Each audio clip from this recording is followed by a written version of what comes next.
My name is Kristen, and I'm 34 years old from Boston.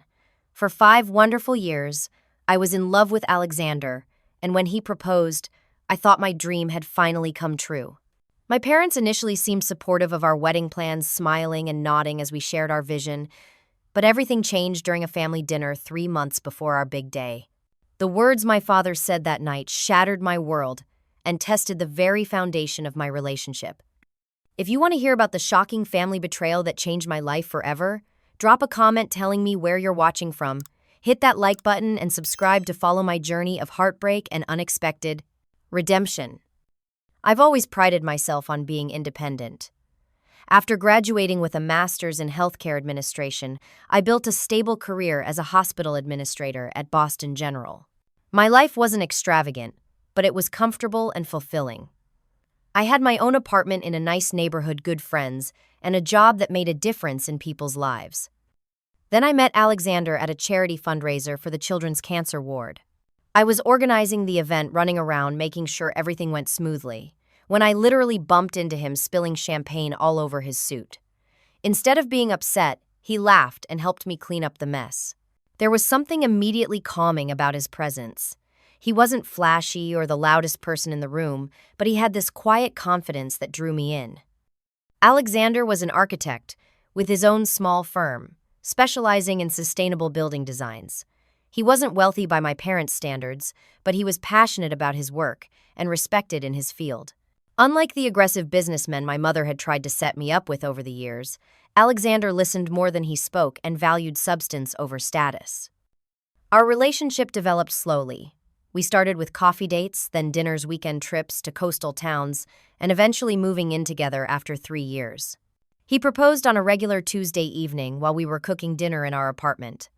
No grand gestures or expensive rings, just an honest question asked with tears in his eyes. The ring had belonged to his grandmother, a simple gold band with a modest diamond. I loved that it had history and meaning, rather than just a hefty price tag. When we told my parents about our engagement, they seemed genuinely happy. My father, Richard, a successful investment banker, gave Alexander a firm handshake and welcomed him to the family. My mother, Elizabeth, immediately started talking about venues and guest lists. Looking back, I should have seen the warning signs. My parents came from old money and had very specific ideas about success. They lived in a sprawling mansion in Beacon Hill, belonged to the most exclusive country clubs, and vacationed in places where they could network with the right people. Their marriage had always seemed more like a business partnership than a love story, but I thought that was just their generation. As the wedding planning progressed, I began noticing subtle signs of their disapproval. My mother would casually mention the daughter of one of their friends who had just married a surgeon from a prominent family. My father would ask pointed questions about Alexander's business growth plans, always with a slightly disappointed tone when hearing the answers.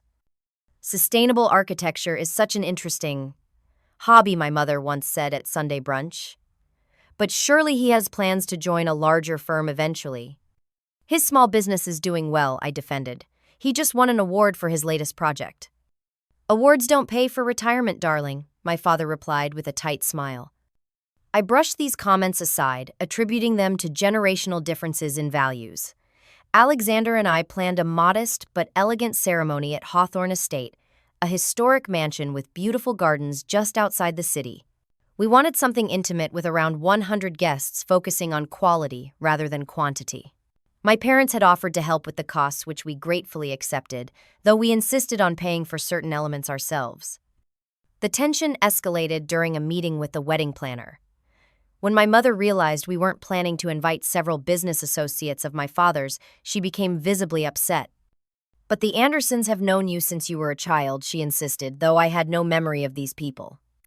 Mom, we want a personal wedding surrounded by people we actually know and care about. Networking opportunities don't just disappear because you're getting married, Kristen, my father said firmly. These connections are important for your future.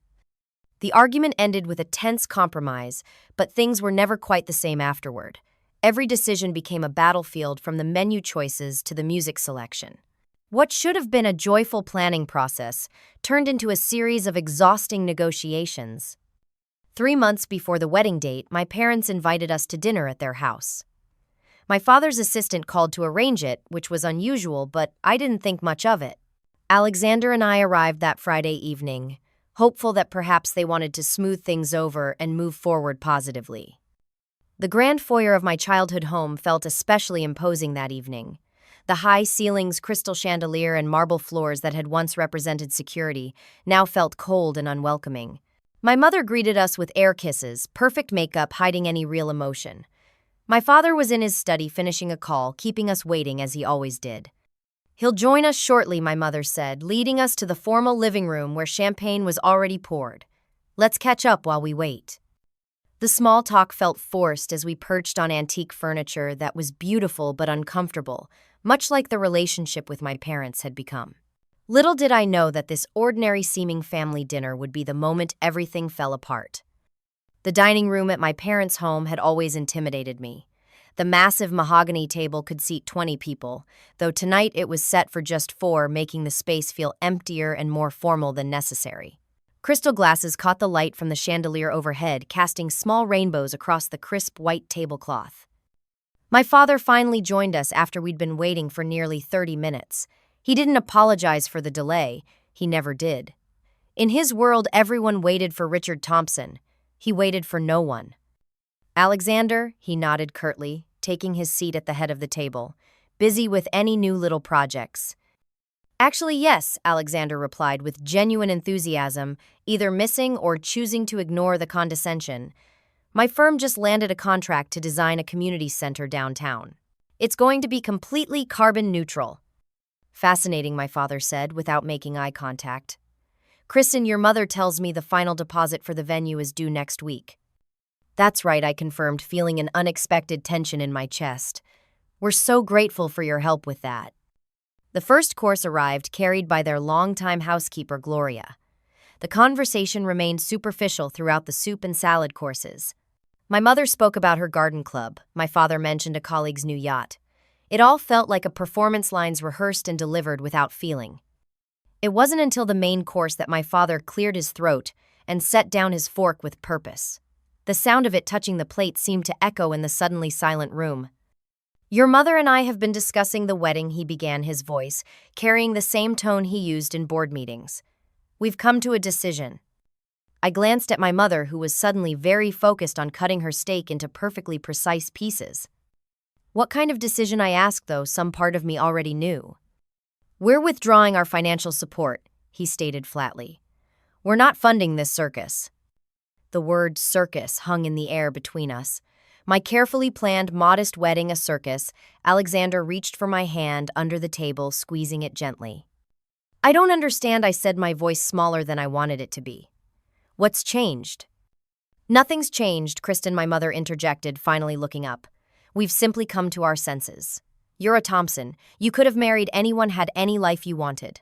Instead, you're settling for—" She gestured vaguely toward Alexander, not even bothering to finish her sentence. "What your mother means," my father continued, "is that we had hoped you would make a more advantageous match, someone with real prospects from a family with connections." "Alexander has real prospects," I defended, feeling my face grow hot. "He's talented, respected in his field." "Please, Kristen," my mother interrupted with a dismissive wave. "His family owns a hardware store in New Hampshire. He designs buildings that look like they're made of recycled soup cans. This isn't what we raised you for. You should find someone who can afford you," she added, taking a delicate sip of wine. "Someone who doesn't need your parents to fund their wedding." The cruelty of her words hung in the air. I felt tears burning behind my eyes, but refused to let them fall. Alexander's hand tightened around mine, but he remained silent, his back straight, his expression dignified, despite the humiliation being heaped upon him. "I understand," I finally said, my voice surprisingly steady. "We'll figure it out ourselves." The remainder of the dinner passed in a blur. My parents acted as though nothing monumental had happened, chatting about an upcoming charity gala while Alexander and I barely touched our food. When we finally left, my mother kissed my cheek, as though it were any other evening, while my father merely nodded from the doorway. The drive home was silent. Boston's nighttime skyline blurred through my tears as Alexander navigated through the traffic. He didn't try to fill the silence with empty reassurances, and I was grateful for that. We both needed to process what had just happened. It wasn't until we were back in our apartment, the door safely locked behind us, that I finally broke down. Sobs racked my body as Alexander held me, his own eyes wet with unshed tears. "I'm so sorry," I managed between gasps. "The things they said to you. I never thought they'd be so cruel." "This isn't your fault," Alexander whispered, stroking my hair. "Their behavior reflects on them, not on you." "What are we going to do?" I asked, suddenly, remembering the practical implications.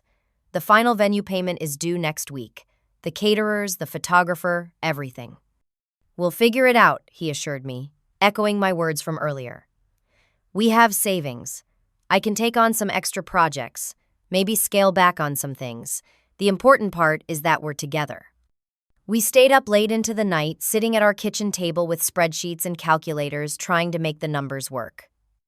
We had some savings, but not enough to cover what my parents had promised. The venue alone would take nearly everything we had, leaving nothing for the other vendors. "Maybe we should postpone," I suggested around 3 a.m, exhaustion making my voice raspy.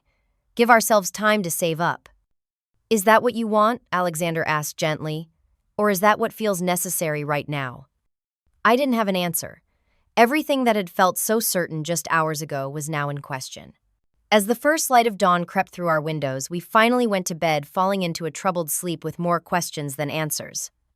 The next morning, I woke with swollen eyes and a heavy heart. Alexander had already left for an early client meeting, leaving a note on my pillow. "We'll get through this together. Call me anytime. All my love." His simple kindness made my chest ache even more when compared to my parents' cruelty. After 2 cups of coffee and a long shower, I decided to call my parents. Despite everything, some naive part of me hoped there had been a misunderstanding, that perhaps they'd reconsider after sleeping on it. I sat on our small balcony watching the city come to life as I dialed my father's direct line. "Kristen," he answered on the 3rd ring, his voice businesslike. "I'm about to head into a meeting." "Dad, I need to talk about last night," I said, trying to keep my voice level. "I don't understand what happened." "I was perfectly clear," he replied. "Your mother and I have decided not to throw money at a marriage we don't support. It's that simple." "But you've known Alexander for 5 years, I protested. "You said you liked him." "I tolerated him because I thought it was a phase. I expected you'd eventually come to your senses and find someone more appropriate. Someone who could provide you with the lifestyle you deserve." His words stung like physical blows. "Love isn't about lifestyle, Dad." "Don't be naive, Kristen. Love doesn't pay bills. Love doesn't secure your future." I could hear him shuffling papers, only half engaged in our conversation. "Look, if you're determined to marry your mother, and I will attend, but we won't finance a mistake." Before I could respond, he added, "By the way, your mother's friend Janet has a son who just made partner at his medical practice. Harvard educated. Family's been in Boston for generations. I've arranged for you to meet him for lunch next week." "I'm engaged, Dad," I nearly shouted. "For now," he replied coolly. "I need to go. Think about what I said." The line went dead. I sat, frozen phone in hand, unable to process the casual cruelty of his words. When it rang again moments later, I answered immediately, hoping he'd had a change of heart. "Mom," I said, recognizing her number. "Kristen, darling, I wanted to check that you're being rational about all this." "Rational," I repeated. "You and Dad ambushed us, insulted my fiancé, and withdrew financial support 3 months before our wedding. What part of my response isn't rational enough for you?" "There's no need for drama," she sighed. "We're simply looking out for your best interests. You know, I showed your photo to Janet's son, and he was very interested. He's quite handsome, runs marathons for charity. Much more suitable than your architect." The revelation hit me like ice water. "You showed my photo to another man while I'm engaged." "Well, it's not official until you walk down the aisle, is it? And speaking of which, that venue you chose is so provincial. If you were marrying someone worthwhile, we could have booked the 4 seasons." I ended the call without saying goodbye, my hands shaking with anger and betrayal. Over the next few hours, my phone buzzed repeatedly with messages from relatives. "My cousin Stephanie, your parents told everyone Alexander left you. What's going on, my Aunt Patricia? Your father says you're being stubborn about a good match he found for you. Can I help Uncle William think carefully about your future, Kristen? Your parents know best." The story they'd spun was unraveling quickly. Not only had they withdrawn support, but they were actively undermining my relationship, spreading lies, and trying to set me up with someone else while I was still engaged. When my best friend Megan called, I finally answered, desperate for an ally. "Your mom just called me," she said without preamble. "She wanted me to talk some sense into you about Alexander. Said something about him not being good enough and you throwing away your future. What the hell is happening?" I explained everything through fresh tears from the dinner ambush to the morning's revelations. "That's insane," Megan gasped. "But, Kristen, maybe they have a point about the timing." "Not about Alexander," she added quickly, "but about the wedding itself. If they're pulling funding, maybe postponing isn't the worst idea." "You too." I couldn't believe what I was hearing. "I'm just being practical. You know I love Alexander. But weddings are expensive, and if you have to pay for everything suddenly..." By evening, it seemed everyone had an opinion. Some friends sided firmly with me, outraged at my parents' behavior. Others suggested compromise, postponement, or even giving the other guy a chance just to keep options open.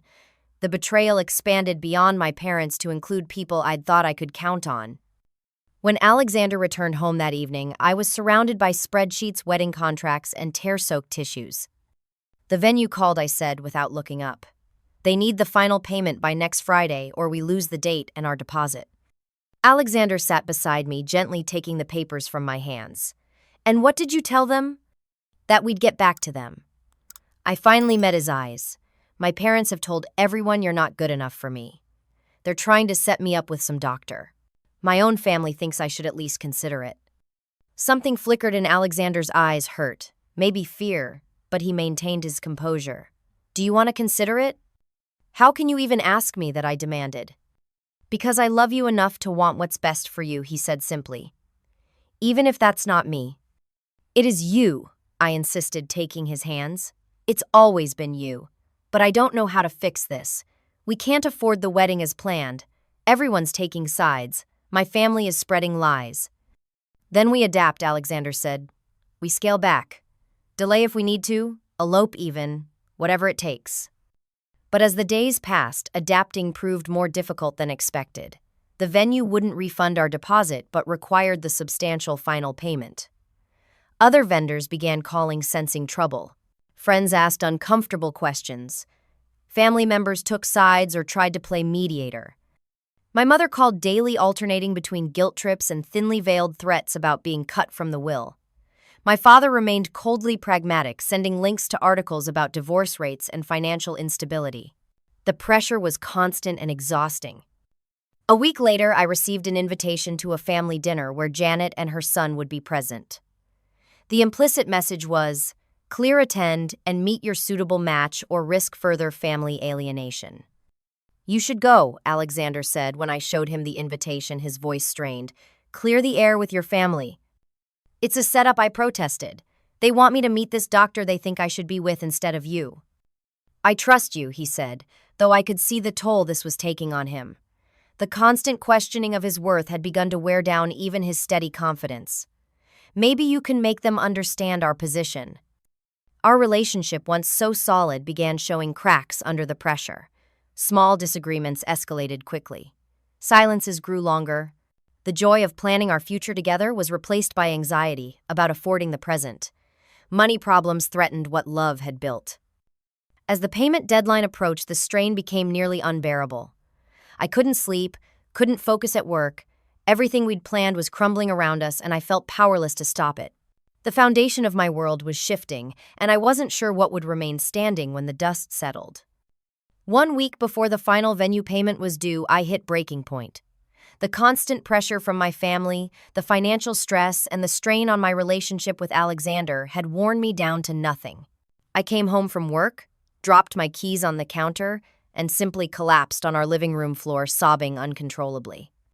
Alexander found me there an hour later, curled into a ball, tears dried on my face. He didn't say a word, just sat beside me on the floor, gently stroking my hair until I was ready to talk. "I can't do this anymore," I whispered, my throat raw. "Maybe we should just postpone the wedding, or cancel it altogether." The words hung heavy between us. Alexander's hand paused in my hair, and I felt him take a deep breath. "If that's what you want," he said carefully, "we can postpone. But I need to know, is it the wedding you want to postpone, or us?" "I don't know," I admitted, the confession tearing at my heart. "I love you. I've never doubted that. But maybe my parents are right about one thing. Maybe this timing is wrong. Maybe we're not ready." "Kristen, look at me," Alexander said, helping me sit up. His eyes were tired but determined. "We've been together for 5 years. We've built a life together. We were ready until external forces tried to convince us otherwise." "But everything's such a mess now," I said. "The venue, the vendors, my family. Everything's falling apart." "Those are logistics," Alexander insisted. "They're problems we can solve together. But I need to know, you still want to solve them with me." Before I could answer, the doorbell rang. Alexander went to answer it, returning with a surprise visitor, my Aunt Sophia, my father's older sister. Sophia had always been different from the rest of the family. She'd married young to a music teacher my grandparents hadn't approved of. They'd lived modestly but happily until his death 3 years ago. "I hope I'm not interrupting," she said, taking in my tear-stained face with concern. "Your mother mentioned you were having second thoughts about the wedding." "That's not exactly," I began, but she held up a hand. "Before you say anything else, there's something you need to know. Something about your parents that might help you understand what's really happening here." Alexander offered her a seat and some tea, which she accepted gratefully. The three of us sat at our small kitchen table, the overhead light casting long shadows. "Your father and mother have been unhappy for decades," Sophia said without preamble. "Their marriage was never based on love. It was a financial arrangement, pure and simple." "What do you mean?" I asked, though part of me had always suspected something like this. "Richard, your father, came from a good family, but they lost everything in the recession of the 70s. By the time he met Elizabeth, he was desperate to regain his social standing. And your mother's family had money. Lots of it, but no real social connections. It was a perfect match on paper. He got financial security. She got the prestige of marrying a Thompson." I sat back processing this information, but they always seemed functional, at least. Sophia laughed sadly. "They're excellent actors, both of them. But in private, they can barely stand each other. Your father has had affairs. Your mother knows and looks the other way because divorce would be socially embarrassing."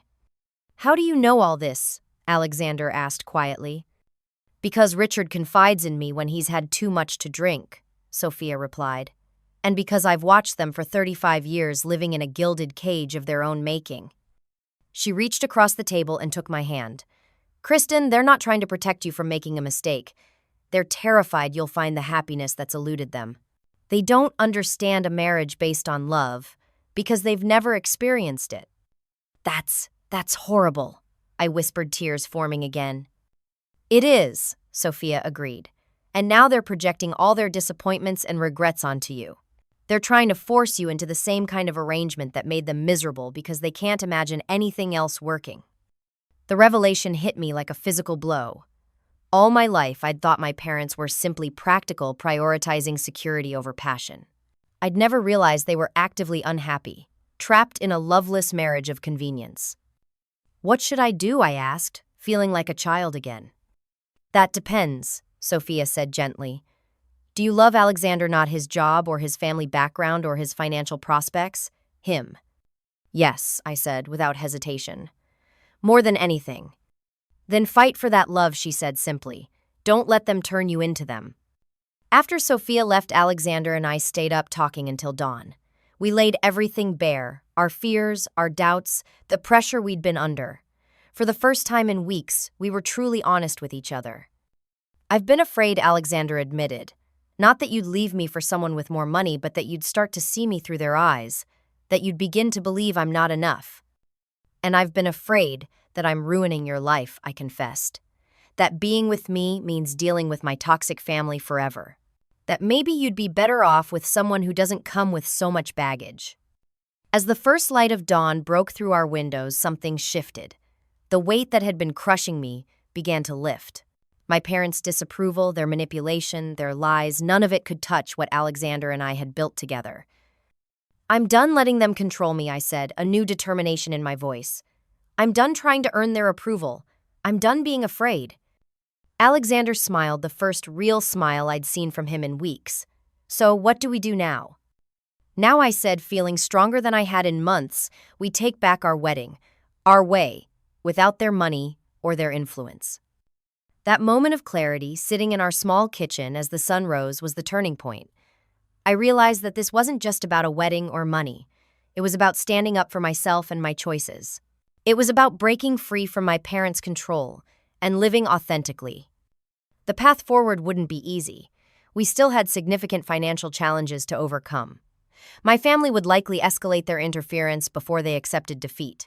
But for the first time since that awful dinner, I felt hope.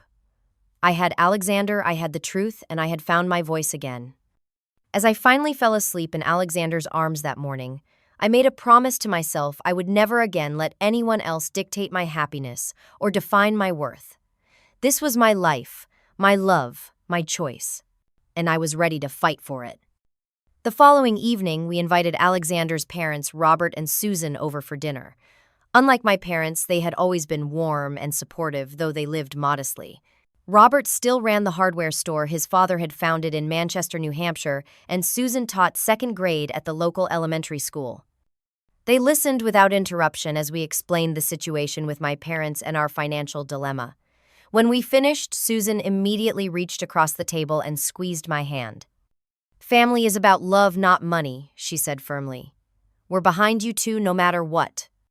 "We don't have much," Robert added, "but we've been saving for Alexander's wedding since he was born. It's not enough for everything, but we can contribute $5,000. "Dad, you don't have to do that," Alexander protested, knowing how hard they'd worked for their savings. "We want to," Susan insisted. "But more importantly, we want to help however we can. Maybe we can make centerpieces. I'm good with flower arrangements. And I could build an arch for the ceremony Robert offered. Been woodworking since I was a kid." Their immediate practical offers of help brought fresh tears to my eyes, but these were tears of gratitude, not despair. This was what family was supposed to be like. After they left, Alexander and I made a decision. We would call the venue the next day and explain our situation honestly. If we had to postpone or find a new location, so be it. What mattered was that we were facing this together. Early the next morning, I called Hawthorne Estate and asked to speak with the owner directly rather than the event coordinator we'd been working with. After a brief hold, a woman's voice came on the line. "This is Jessica Hawthorne. How can I help you?" "Miss Hawthorne, my name is Kristen Thompson. My fiancé Alexander and I are scheduled to be married at your estate in 3 months, but we've run into a problem with our final payment." I explained the situation candidly, how my parents had withdrawn their financial support, the reasons behind it, and our struggle to make the numbers work. I didn't ask for pity, just for options. "First of all, call me Jessica," she said when I finished. "And secondly, would you and Alexander be willing to come meet with me this afternoon? I might have a proposition for you." We arrived at Hawthorne Estate at 3 o'clock. The sprawling mansion with its perfectly manicured gardens looked even more beautiful than I remembered, making the prospect of losing it as our venue all the more painful. Jessica Hawthorne was not what I expected. In her early 50s, with streaks of gray in her dark hair, she wore jeans and a flannel shirt rather than the business attire I'd anticipated. She greeted us warmly and led us to a sunroom overlooking the gardens. "So your parents don't approve of your choice of partner," she said, getting straight to the point. "And they're using money to control you." "That's the situation," I confirmed. Jessica nodded slowly. 30 years ago, I was in your exact position." She told us her story, how she'd fallen in love with a woman at a time when same-sex relationships were far less accepted. Her wealthy family had threatened to disown her if she didn't end the relationship. When she refused, they cut her off financially and socially. "The woman I loved is now my wife, of 28 years, Jessica said with pride. "We built this business together, turned my family's summer home into a venue that celebrates love in all its forms." She leaned forward, her expression serious. "I haven't thought about this in years, but your story brought it all back. The humiliation, the betrayal, the fear, but also the determination not to let someone else dictate who I could love." "We understand if we need to postpone," Alexander said. "We just can't make the final payment right now." "That's not what I'm suggesting," Jessica replied. "I have a different proposal. My wife and I have been planning some renovations to the east garden and the small reception hall. Nothing major, painting, landscaping, some woodwork. What if instead of the final payment, you two help us complete those renovations before your wedding? You mean work in exchange for the venue? I asked, hardly believing what I was hearing. Exactly, you'd get your wedding date as planned. We'd get help with projects we've been putting off. And you'd get to show your parents that you don't need their money to create something beautiful. Alexander and I exchanged a look of stunned hope. We're not professional painters or landscapers, he warned. Jessica laughed. I've seen your architectural portfolio, Alexander. And Kristen, I'm guessing you know how to organize people and projects in your hospital work. Between the two of you, I think we can figure it out. We spent the next hour walking the grounds discussing the project she had in mind. By the time we left, we had a formal agreement, 8 weekends of work, in exchange for waiving our remaining balance of $15,000. That evening, I sent my parents a formal email. Dear Mom and Dad, I want to inform you that Alexander and I will be proceeding with our wedding as planned on August 12th at Hawthorne Estate. We have made alternative arrangements for the financial aspects you have withdrawn. Your presence would be welcome but is not required for our happiness or our future together. Sincerely, Kristen. The response was swift, a series of angry phone calls that I let go to voicemail, followed by a terse email from my father reminding me that decisions have consequences. I blocked their numbers temporarily, needing space to focus on the task ahead. The next weekend, Alexander and I arrived at Hawthorne Estate in old clothes, ready to work. To our surprise, we weren't alone. Megan was there dressed in painting clothes. So were 3 other friends, Alexander's parents, and even my Aunt Sophia. I might have mentioned our arrangement to a few people, Jessica admitted with a grin. They all volunteered to help. Over the following weekends, our work crew grew. Alexander's colleagues from his architecture firm came to help with the woodworking. Nurses from my hospital department joined for the gardening. Even some of our vendors got involved. Our photographer documented the transformation for Jessica's marketing materials, and our caterer brought lunch for the volunteers. What had begun as a financial necessity transformed into something beautiful and unexpected. As we painted walls and planted flowers, a community formed around us. People shared their own stories of family conflicts and wedding disasters, offering advice and solidarity. Laughter echoed through the halls of Hawthorne Estate, replacing the stress and tears of the previous weeks. One Saturday, Jessica pulled me aside as I was taking a break from painting. I'm doing something tomorrow that might upset you, she said, but I want you to know about it first. What is it? I asked, concerned. I'm calling your father. I'm going to tell him I'm canceling the refund of the deposit you already paid.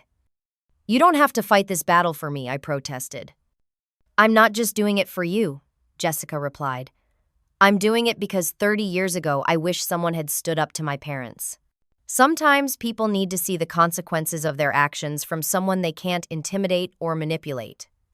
I hesitated, then nodded. Okay, but can you tell me one thing? What made you decide to help us this way? You could have just given us an extension or a payment plan. Jessica smiled. Because money problems can be solved in many ways, but learning to stand up for your love. That lesson is priceless. Sunday morning, while Alexander and I were enjoying a rare, lazy breakfast, my phone rang with my father's number. I had unblocked my parents' numbers after a week, though they hadn't attempted to contact me since my email.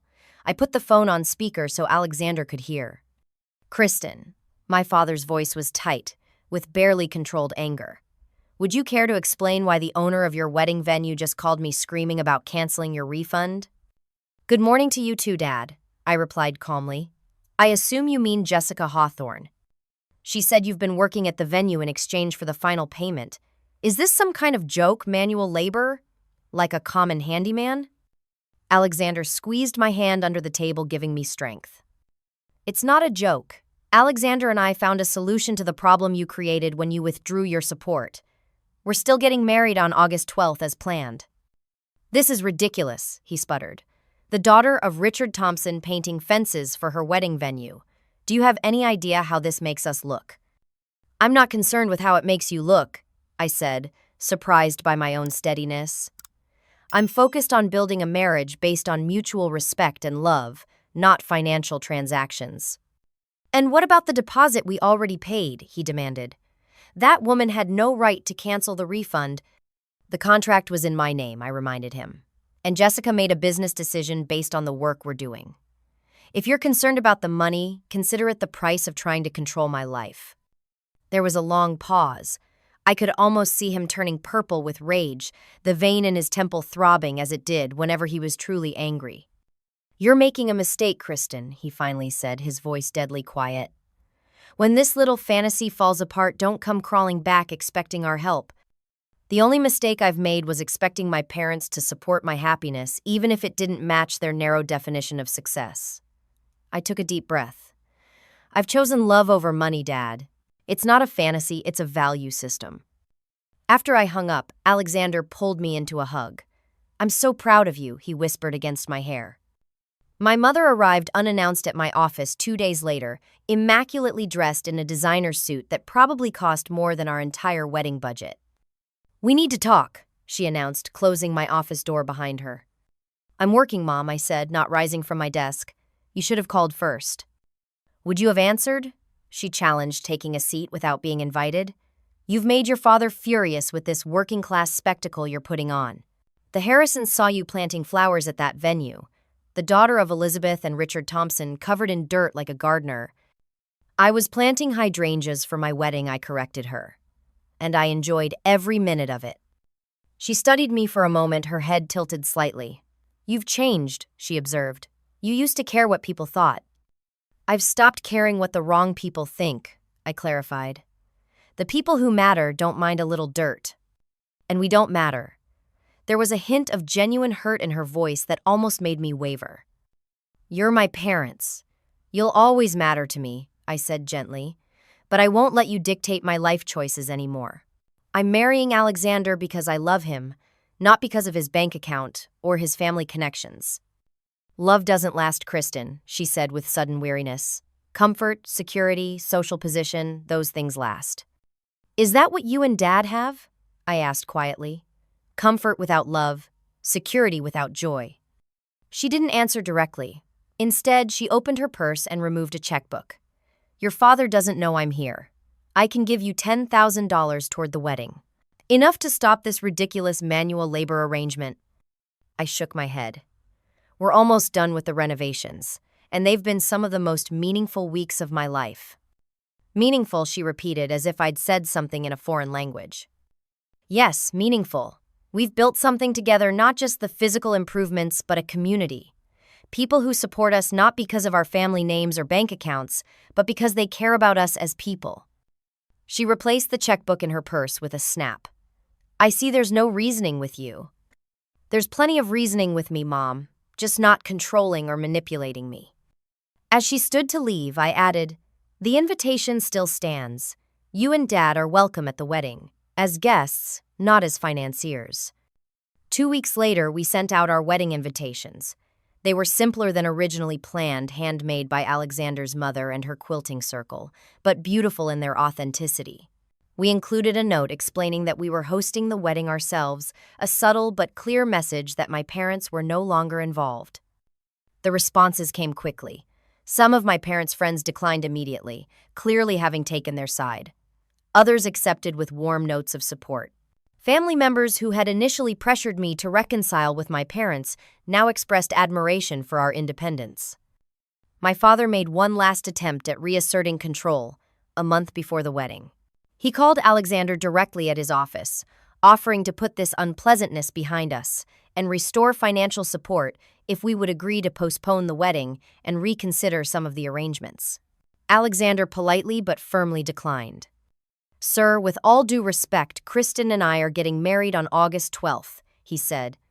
"We've created a beautiful celebration without your money, and we'll create a beautiful life the same way. You're welcome to be part of that life, but only if you can respect our choices." My father never mentioned the call to me. I only learned about it when Alexander told me that evening, wanting complete honesty between us. As the wedding day approached, the transformation was visible not just in the renovated spaces at Hawthorne Estate, but in myself. I stood taller, spoke more confidently, and felt a freedom I'd never known before. The fear of disappointing my parents had been a weight I'd carried for so long that I hadn't recognized how heavy it was until I set it down. The venue looked stunning. The East Garden bloomed with fresh flowers, the small reception hall gleamed with new paint and handcrafted wooden details, and everywhere were touches of love added by the people who had helped us.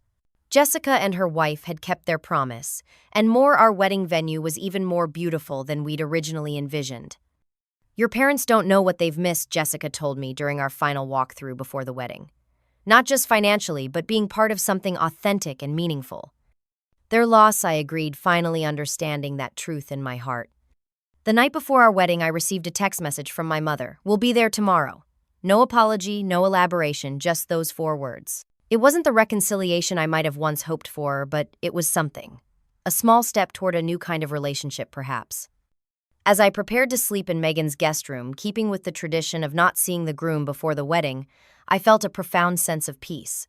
The path to this moment had been unexpectedly difficult, but it had led me to a strength and clarity I might never have found otherwise.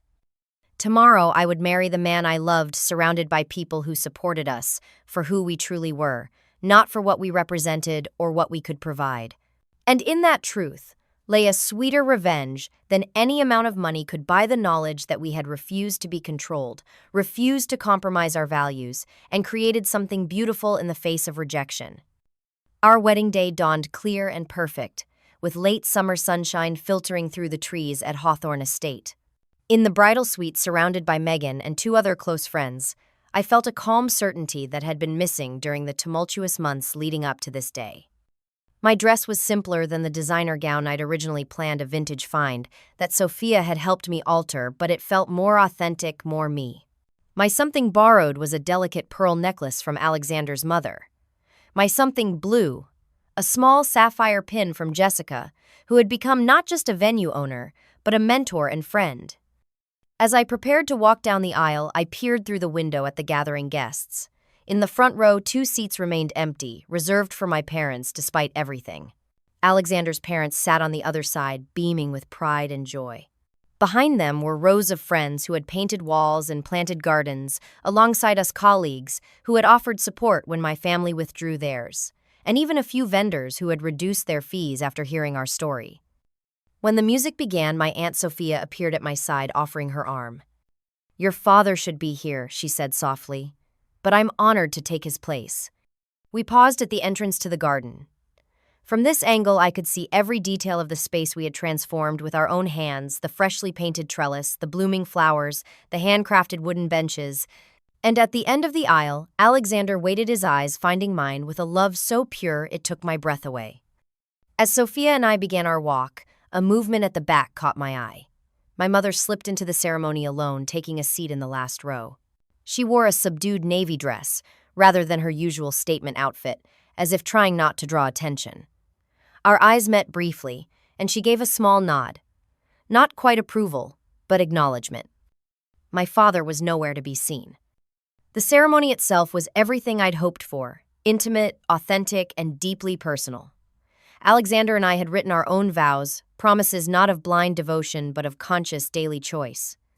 "I choose you today," Alexander said, his voice steady and sure, "and I will choose you tomorrow and every day after that. Not because it's easy, but because you are worth choosing, worth fighting for, worth building a life with, regardless of what that life looks like from the outside." When we were pronounced husband and wife, the cheer that went up from our assembled loved ones felt like a collective exhale, relief and joy mingled together in a perfect moment of celebration. The reception that followed was lively and warm. The small hall we had renovated glowed with string lights and candles. The food was simpler than our original menu, but delicious, partly catered and partly potluck, with Alexander's mother contributing her famous apple pie and Megan's grandmother sending her secret recipe rolls. During the first dance, I spotted my mother watching from the sidelines, a complicated expression on her face. When the song ended, I made my way over to her. "I'm glad you came," I said honestly. "The garden looks lovely," she replied, her standard deflection to emotions with observations about aesthetics. "You did all this yourselves?" "With a lot of help from friends." I paused, then asked the question I couldn't hold back.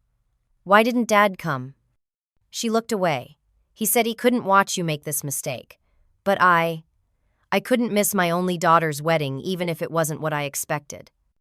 It wasn't an apology, not even close. But it was a tiny crack in the wall between us, a small opening for potential reconciliation. Would you like to meet some of our friends? I offered. The people who helped make this possible. She hesitated, then nodded. For the next hour, I watched my socially perfect mother awkwardly interact with people from very different walks of life. Alexander's parents with their hardware store anecdotes, my hospital colleagues with their medical humor, Jessica, and her wife with their stories of building a business together. It was clear she was out of her element, but she was trying in her own limited way.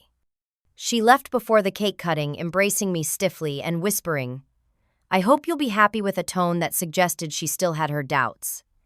As the evening wound down, Alexander and I found a quiet moment alone in the garden. "No regrets?" he asked, his arms around my waist. "Not one," I assured him, resting my head on his shoulder. This was better than the wedding we originally planned, more meaningful, more us. "Your dad missed something special today," he said carefully. "He missed more than that," I replied.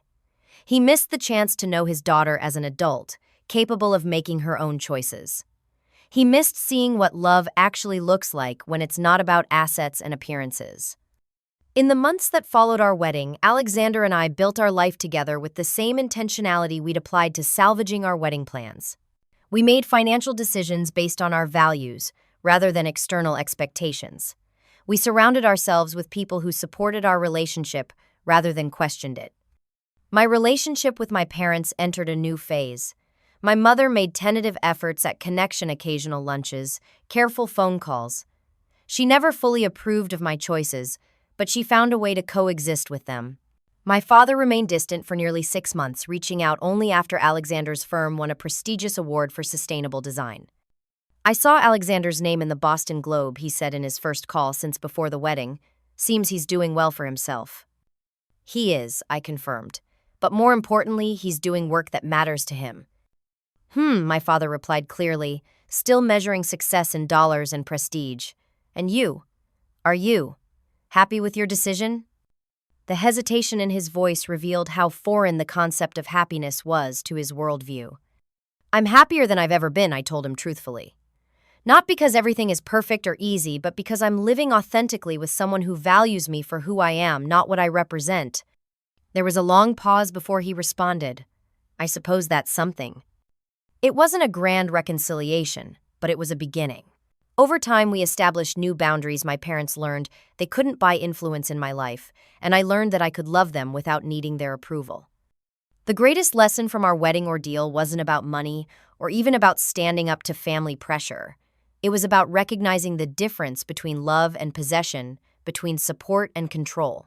My parents had tried to possess me through financial means to control my choices by withholding resources. But true love, the kind Alexander and I shared, the kind his parents demonstrated, the kind our friends showed by picking up paintbrushes and shovels, was about supporting each other's autonomy and growth. 3 years after our wedding, Jessica invited us back to Hawthorne Estate for the unveiling of a new garden feature, a small fountain with a plaque that read, "May all who marry here find the courage to choose love over fear, authenticity over fear, authenticity, appearance and freedom over security." Standing beside that fountain with Alexander, I reflected on the journey that had brought us there. What had begun as a family betrayal had transformed into a powerful affirmation of our values and our relationship. By withdrawing their financial support, my parents had inadvertently given me something far more valuable: the opportunity to discover my own strength, to build a community based on genuine connection, and to recognize that true wealth lies not in bank accounts, but in relationships, grounded in mutual respect and love. So I ask you, what would you choose if faced with a similar decision? Would you opt for conditional wealth or unconditional love? What matters more in your life? Story, the appearance of success, or the reality of joy? Share your thoughts in the comments. And if this story resonated with you, please like, subscribe, and share it with someone who might need to hear that sometimes the hardest choices lead to the most beautiful outcomes. Thank you for joining me on this journey, and remember, the family we choose can be stronger than the one we're born into.